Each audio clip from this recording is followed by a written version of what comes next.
Hoje saiu a série completa de Olhos de Wakanda. São 4 episódios, onde cada um desses episódios foca em uma história original e única, com toda aquela pegada de Wakanda, de Pantera Negra, totalmente produzida pelo Ryan Coogler, o diretor de Pantera Negra 1.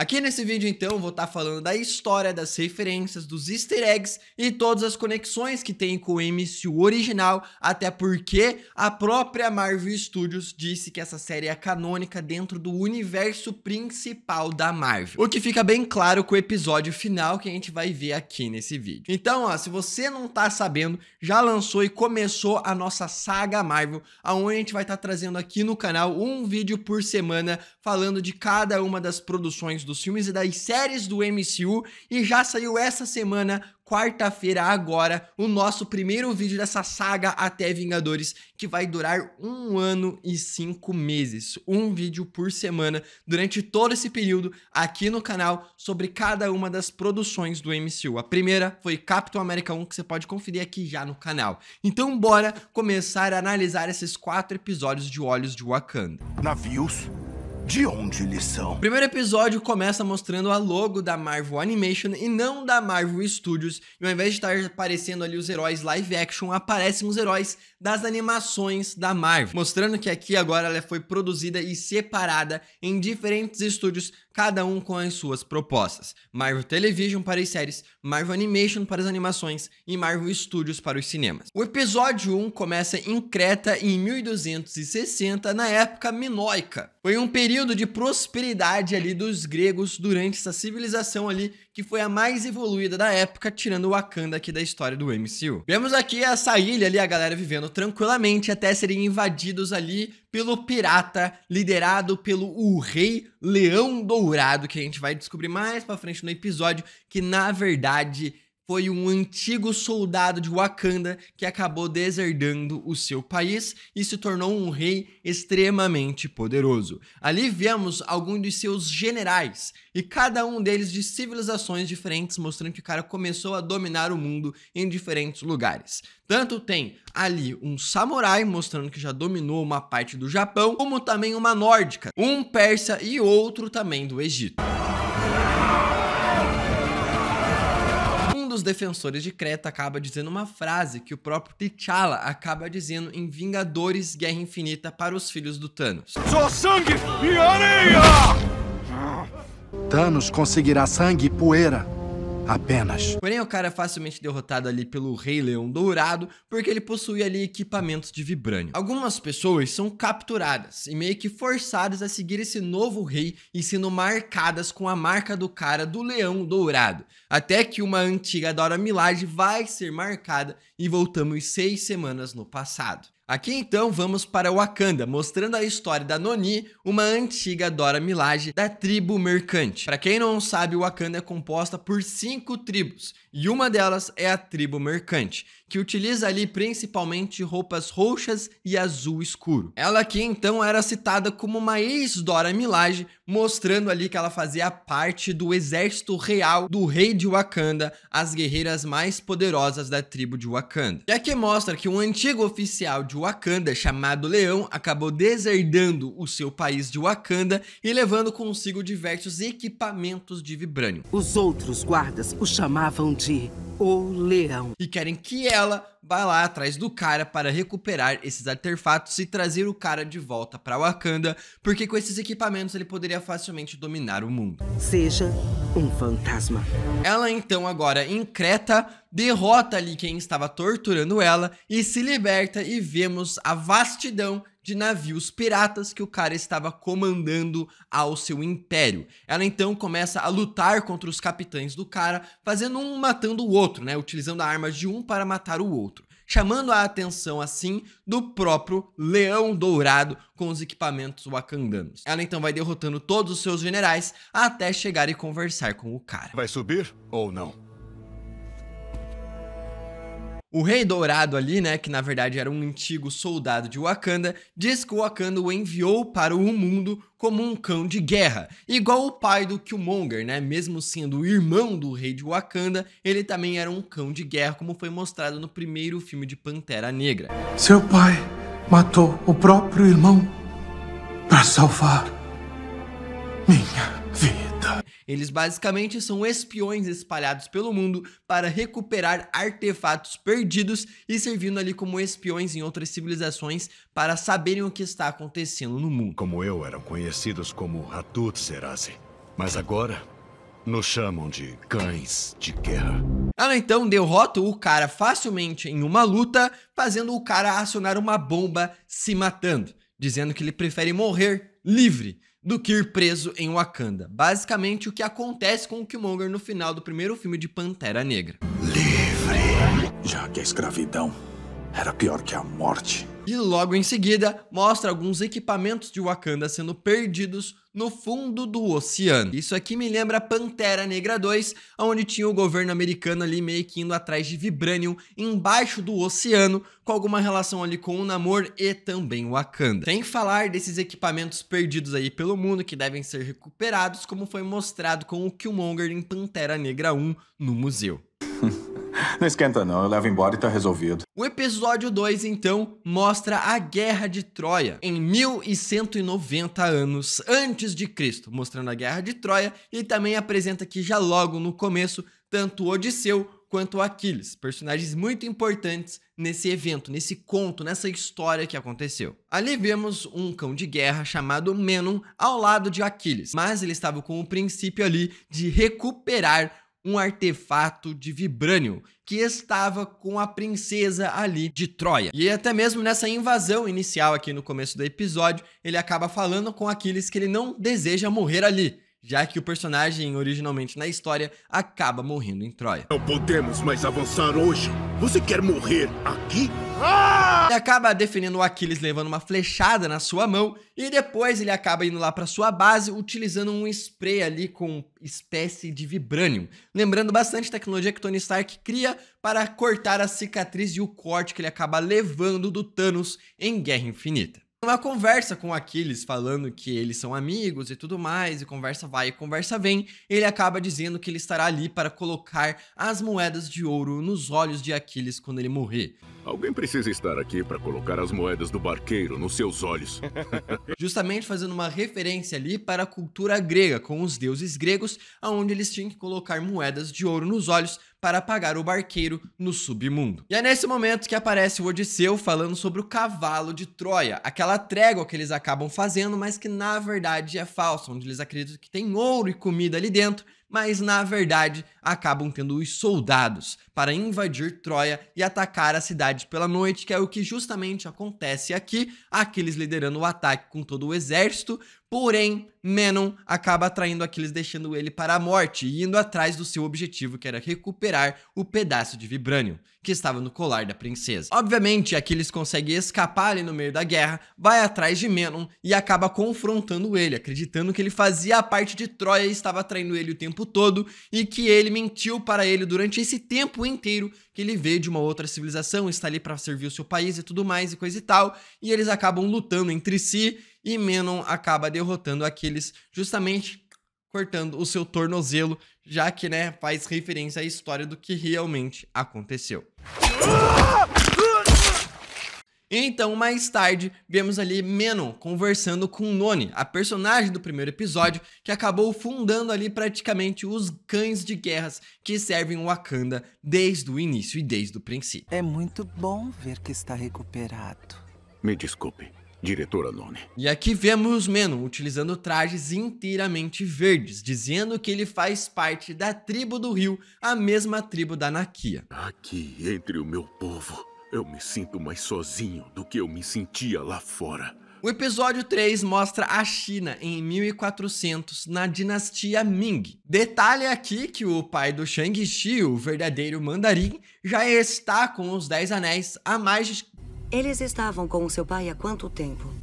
Tipo, uns 1000 anos. Detalhe aqui que o pai do Shang-Chi já está com os 10 Anéis há mais de 500 anos como mandarim e criando o seu império basicamente. E vemos esse primeiro episódio mostrando um cão de guerra ali recuperando um artefato com um pedaço de vibranium dentro dele. Ele pega justamente um artefato com uma cabeça de dragão, já que na China os dragões são grandemente venerados ali como seres inteligentes, bondosos e protetores. Já que no filme de Shang-Chi mostra justamente um dragão como o grande protetor de Ta Lo. O cão de guerra então pega esse artefato que tem um pedaço de vibrânio e foge em sua nave escondida, mostrando que mesmo nessa época Wakanda era extremamente avançada com a sua tecnologia, com uma nave que voa extremamente rápido. É bom estar em casa. Ele volta pra Wakanda, vai na sala de artefatos, colocar o que ele acabou recuperando e conversa com o seu chefe ali. E durante essa conversa a gente vê justamente a máscara de leão do primeiro episódio e também o colar do segundo. Mas nas mãos erradas, elas podem representar o fim de Wakanda. Logo em seguida, vemos que uma Punho de Ferro acabou se infiltrando ali na nave do cara, invadindo Wakanda para justamente recuperar o artefato, utilizando a máscara clássica do personagem dos quadrinhos. Basha vai atrás do Punho de Ferro e descobre que ela era justamente a mulher que estava dormindo com ele no início do episódio. E mostra a história de como eles se conheceram, com ele ali desacordado no meio da neve, praticamente morrendo ali na neve, e ela recupera o cara, cuida dele, e ele aproveita essa confiança que ela deu pro cara, e ele trai ela, indo atrás da sua missão. Mas eu tava numa missão. E agora? Eu também tô. Os dois acabam fazendo uma luta ali um pouco longa nos trilhos de mineração de vibranium que tem em Wakanda, lembrando bastante a batalha que o T'Challa e o Killmonger acabam fazendo no final de Pantera Negra 1. Quais as pessoas que você tanto odeia? Dividir e conquistar a Terra como eles. A luta vai até a sala de artefatos roubados, aonde ela acaba citando sobre um dragão. Esse dragão é chamado de Shou Lao. Eu derrotei o imortal dragão Shou Lao e extraí o poder do coração derretido dele. Que é justamente o dragão imortal de Kunlun, aonde os Punhos de Ferro devem derrotá-lo para conseguirem os poderes do Punho de Ferro. Que a própria personagem até mesmo diz aqui. Sou a Punho de Ferro!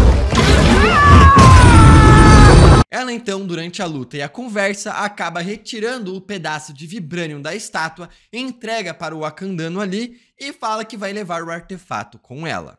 E assim, a história tá resolvida. Bastava apenas os caras conversarem que nem precisava ter lutado. Era só isso que precisava ter feito! E nós teríamos evitado tudo isso! Basha esconde a Punho de Ferro do seu comandante para que ela não ficasse presa em Wakanda, fazendo ela sair escondida dali para voltar para o seu reinado na China. E é assim que o terceiro episódio termina. Agora vamos para o quarto e último episódio da animação, aonde, na minha opinião, toda a animação poderia ser voltada para o tema e a história desse último episódio, dividido em 4 partes, que seria muito melhor, até porque essa aqui, na minha opinião, é bem disparada a qualidade em relação aos 3 primeiros. Vamos lá. O quarto episódio se passa em Etiópia. Os maiores heróis da história foram forjados no fogo dos grandes perigos. Necessariamente na cidade de Adwa, em 1896, aonde a Itália está tentando colonizar a cidade, porém ela é derrotada na guerra. Mas eles não faziam ideia do que esperava por eles. Vemos aqui então a história do príncipe Tafari e o cão de guerra Kuda, extraindo um vibranium ali surdinamente durante essa guerra.